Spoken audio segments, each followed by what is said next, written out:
Gisugdan sa usa ka misa ang pag-arangkada sa mga kandidato sa team Gen 1 Working Active Politician kun Guwapo ilawom sa Partido Federal ng Pilipinas. Mga kandidato gikan sa magpapiling konsihal, bisi mayor, mga board members, bisi gobernador o gobernador ang nipabati sa ilang mga plano.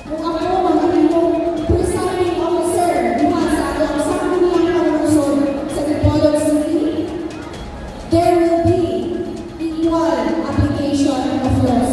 Baka na po na naibot sa barangay center sa may piulong na barangay o Bacolod City para ang mga katawhan dito na lang sa ilang barangay center magpakonsulta.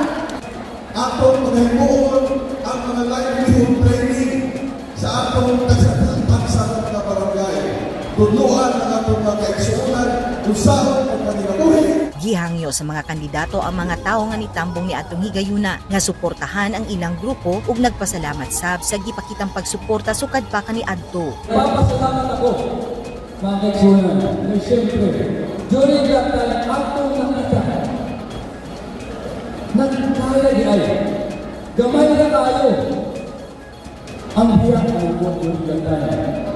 1,800 lang, mga kaigsuunan. Kami wala pag-approve sa supplemental budget number 3 o kami pag-delay sa annual budget. Bakit sulat sa Pilanda mo? This is a betrayal of public trust.